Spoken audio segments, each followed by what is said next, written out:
যে যত বেশি খাটে, যে যত বেশি পরিশ্রম করে, প্রস্তুতি নেয়, খেলায় জেতার সম্ভাবনা তার বেশি। যুদ্ধক্ষেত্র একই ব্যাপার, প্রস্তুতি বারে বারে করতে হয়, পারফেকশন বারে বারে করলে এই পারফেকশনের দিকে যায়। সেই পারফেকশনের জন্যই আমাদের সার্বক্ষণিক প্রচেষ্টা চলতে থাকবে। এটারই একটা উদাহরণ আজকে আমরা দেখলাম।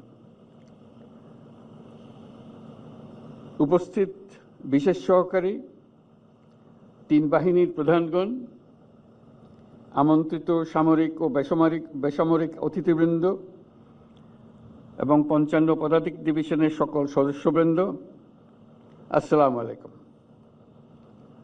প্রথমে আমি মহান আল্লাহর কাছে সবার সুস্থতা ও নিরাপত্তার জন্য শুকরিয়া আদায় করছি। বাংলাদেশ সেনাবাহিনীর এই মহড়ায় আপনাদের কাছে আসতে পেরে আমি অত্যন্ত আনন্দিত। একজন শান্তিকামী মানুষ হিসেবে আমি বরাবরই যুদ্ধের চেয়ে শান্তির মহড়া দেখতে বেশি আনন্দ বোধ করি। তবে দেশের স্বাধীনতা ও সার্বভৌমত্বের প্রশ্নে প্রস্তুতির লক্ষ্যে সামরিক বাহিনীর এই প্রশিক্ষণ অত্যন্ত গুরুত্বপূর্ণ। আজকের এই মহড়ায় বাংলাদেশ সেনাবাহিনীর প্রদর্শিত দক্ষতা অত্যন্ত প্রশংসনীয়।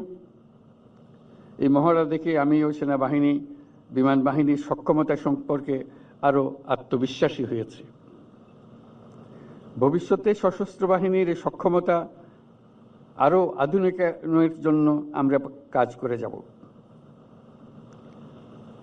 প্রশিক্ষণে সর্বোত্তম কল্যাণ এই মন্ত্রে উদ্বুদ্ধ হয়ে আধুনিক ও যুগোপযোগী প্রশিক্ষণের মাধ্যমে আভিযানিক দক্ষতা অর্জন করে দেশের সার্বভৌমত্ব রক্ষায় বাংলাদেশ সেনাবাহিনীর সদস্যগণ সর্বদা প্রস্তুত থাকবে।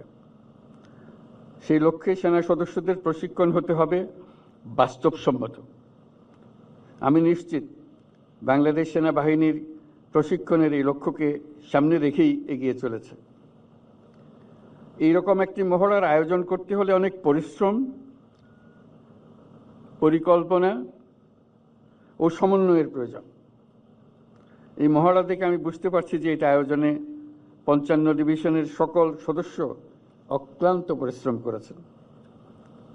তাই আমি কনিষ্ঠতম সৈনিক হতে জিওসি পর্যন্ত সকল পদবীকে ধন্যবাদ দিতে চাই।